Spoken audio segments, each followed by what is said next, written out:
Hello, everyone. My guest today is Ran Geva. He's a serial entrepreneur with over 2 decades of hands-on experience in software development and leadership positions. After founding Omgili, a search engine for online discussions, and co-founding Buzzilla, one of the top web monitoring and analytics companies in Israel, he went on to co-found WebHose.io, his current project. It's a leading global provider of structured web data where he serves as CEO and lead technologist. Ran, are you ready to take us to the top? Yep, of course. All right. Tell us about WebHose. What do you guys do and how do you make money?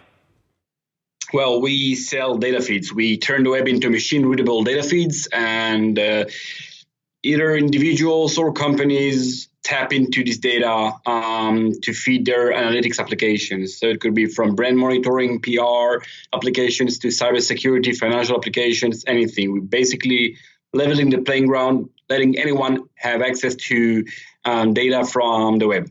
Interesting. And what's the revenue model? Is it per API call or is it a pure play SaaS? What's the revenue?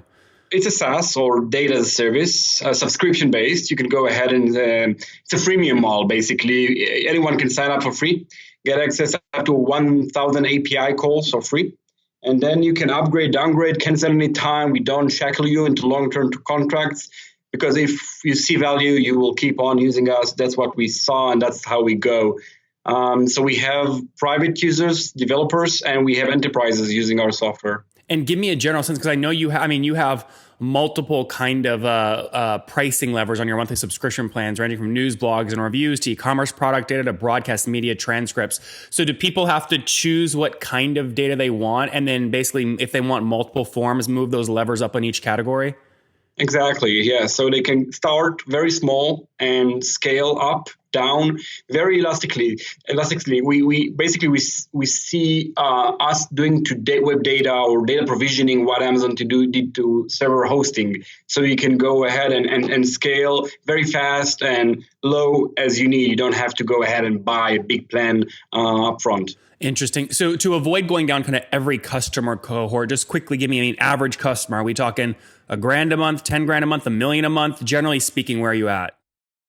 Well, API usage or money, revenue? Revenue per customer per month on average. So the average would be between 1,000 to 3, but we have enterprises that pay in the tens of thousands per month, and we have. And it doesn't really depend on the company. We have startups that are paying a lot, and we have enterprises that are paying us $50. It's really depending on the use case. And for the small clients, it's a self-onboarding process. We don't have to invest anything in support or customer success. We have, of course, support customer success, but we have tens of thousands of users. Not all of them are paying. A lot of them are freemium, but we don't have to invest a lot in customer success and support because it's a very, very simple system to integrate. What's your team size today? We're about 20. Okay, and none of those people are dedicated to sales or onboarding? No, we have 2 salespeople. We have 2 support people. Yeah. Okay. All right, now give me more of the backstory here. You've had success, obviously, in the space. What year did you launch WebHose?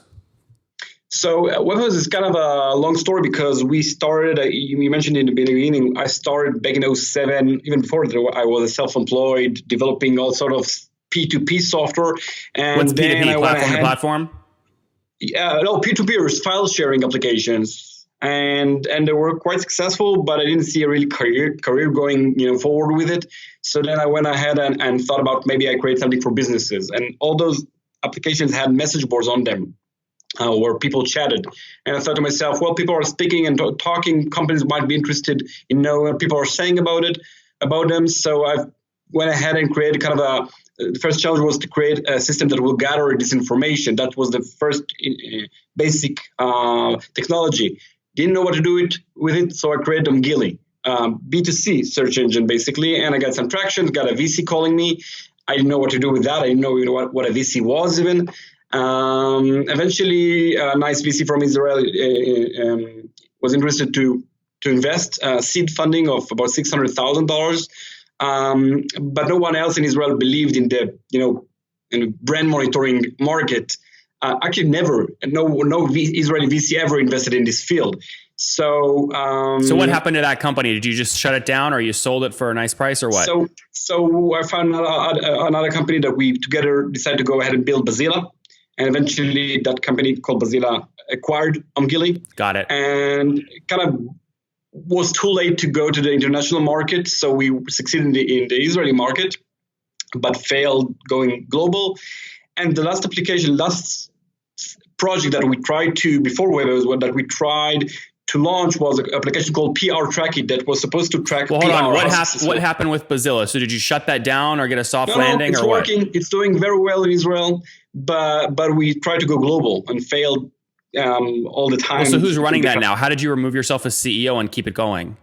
We were multiple founders. So one of the founders stayed and kept on running and keeps on running Buzzilla. And how much money has that company raised? Oh, well, about 1.5 million, something like that. So you left because you didn't think it was the future. You knew your other founders would do a great job with it, and you did what? So we started developing another application, and the reason it failed was because it was supposed to track PR online. And the main issue was companies told us that they couldn't find or found mentions via Google, not via PR Track It. And when I tried to find a solution that will help us increase the coverage, I failed. Google is a closed garden in that sense. They are excellent for humans, but for machines that want to tap into their index, there's no way. So that's where we set the focus to go ahead and create basically a repository database that will open the closed garden that Google has and provide this access to anyone. That's where we set to create WebHose and start with news, blogs, message boards. But then, and what year was that? So about 2015, something like that. Yeah, 2015. So and it was a spin-off. And what have you scaled to today in terms of total customers? So we have hundreds of customers, paying customers now. Okay. Long tail, most of them, and small customers. So most of the customers are small, between $50 to $2,000 a month. Yep.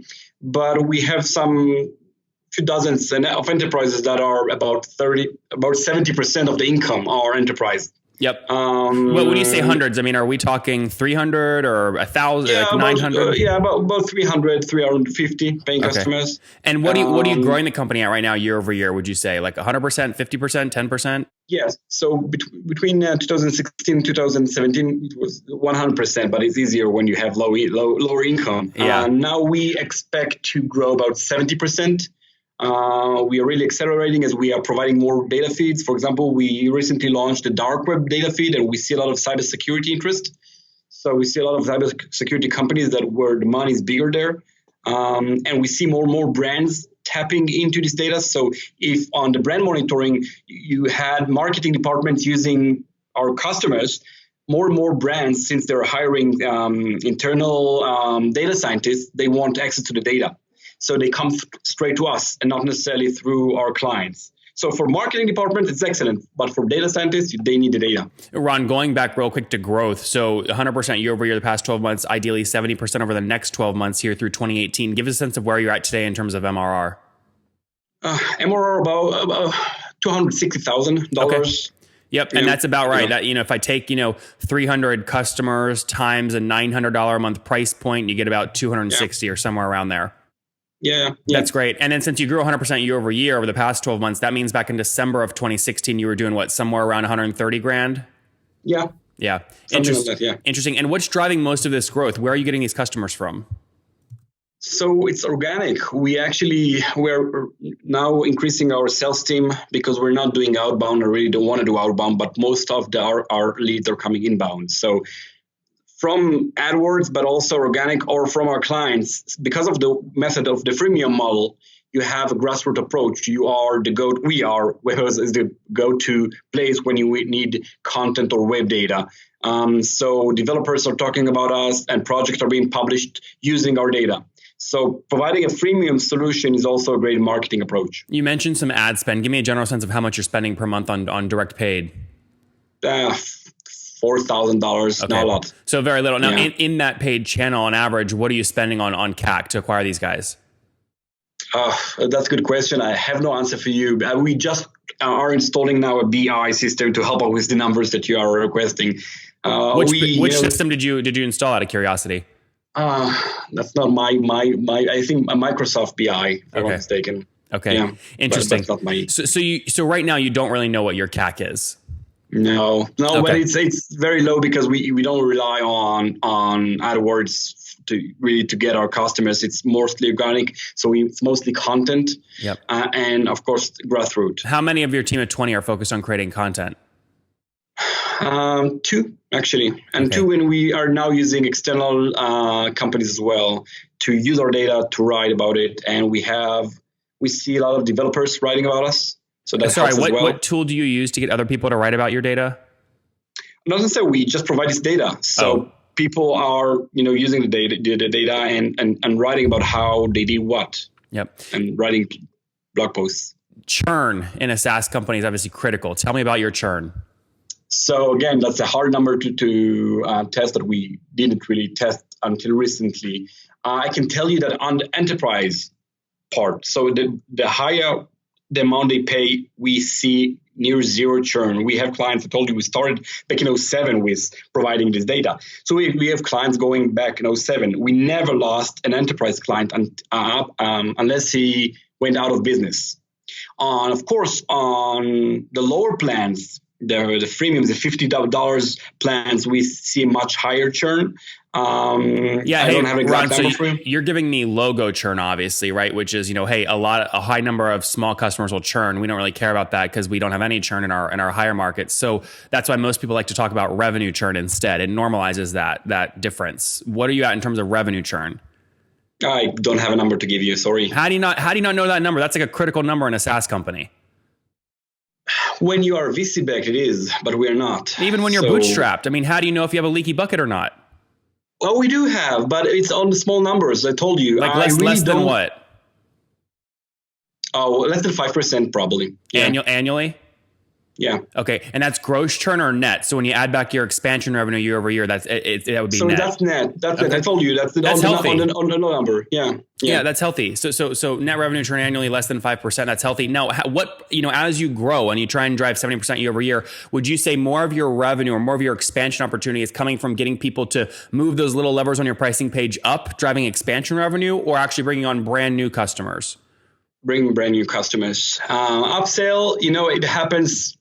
We don't put any effort on upselling currently, at least. We will in the future, but currently I want to expand my market reach and not necessarily optimizing our current clients. That's the easy way to go, but I rather have bigger market to stand on. That's interesting. That's an interesting approach considering how nicely your pricing plans would allow a sales team to drive expansion revenue. It's just getting them more usage.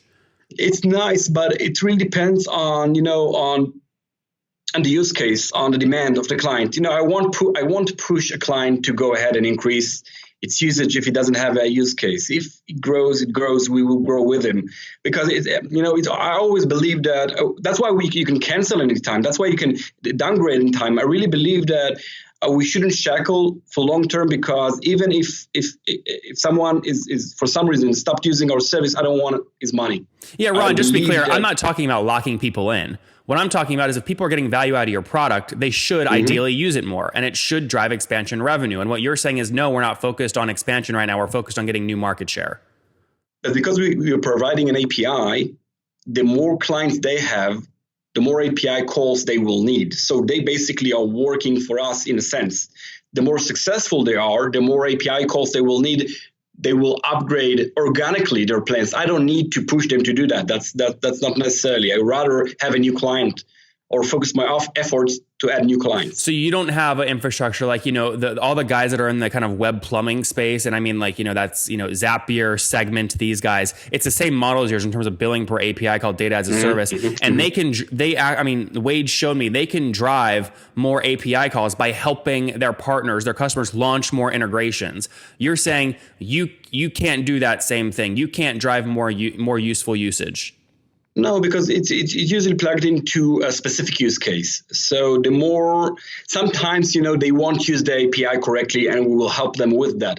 But the focus now is adding more clients rather than trying to optimize the current clients we have. Got it. And you said you're bootstrapped, right? Yeah. Last question here. As you think about scaling, and I imagine you're cash flow positive, right? Since you're bootstrapped? Yep. How do you think about lifetime value on these guys? I mean, they can be a dangerous number and it's hard to come up with, but do you have a minimum that you know they're going to stay with you for at least X amount of years and be worth X amount of money? Well, I can tell you this, for the enterprise or clients that above $1,000 a month, above 1 year, that's for sure. That's a very good estimation. I've been. So that'd be an LTV of about 12 grand at least. Yeah, at least. Yeah. That's for the higher above $1,000 plans. That it means that they have a mature platform, and since we are an API, we are in the back end, and no human is intervening. So it's not like you have a SaaS system that the guy finds out one day that he stopped using the system and then he cancels. Sure. As long as we're doing a good job, we will stay with him. And Ron, is the whole team based out there in Israel? Yeah. Okay, very cool. Let's wrap up here with the famous five. Number one, what's the last business book you read? I don't read books. Okay. Number two, is there a CEO you're following or studying there in Israel? Orofel. Sorry, spell it. SimilarWeb. Orofel. SimilarWeb. Yep. Number three, is there a favorite online tool you have for building your business besides your own? For building my business, I'm using Google Analytics. That helps me. Yeah. Number four, how many hours of sleep do you get every night? Too little. But that's because of my kids. 6, 7. 6 hours. And how many kids? 3. And are you married? Yeah. Okay. And how old are you, Ron? 41. 41. Last question. What do you wish your 20-year-old self knew? My 20 years old knew. Failing is part of the success. Failing is part of the success. There you guys have it. He has been through it many times. With his first company, he then rolled up into his second company, and then he had great founders there. So he left that company. He's now building WebHose.io, an API-backed pricing model. It's essentially data as a service. Launched it officially in 2015. Working on it with a team of 20 out there in Israel. They're bootstrapped, serving about 300 customers, 250 to 300, paying on average called $1,000 per month. So they're doing about 260 grand per month in revenue. That's up from 130 grand per month just 13 months ago. So 100% year-over-year growth. He's aiming for 70% year-over-year growth this year. And look, he's on track to do it with these unit economics, less than 5% net revenue churn annually. Ron, we're rooting for you. Thank you for taking us to the top. Thank you, Nathan.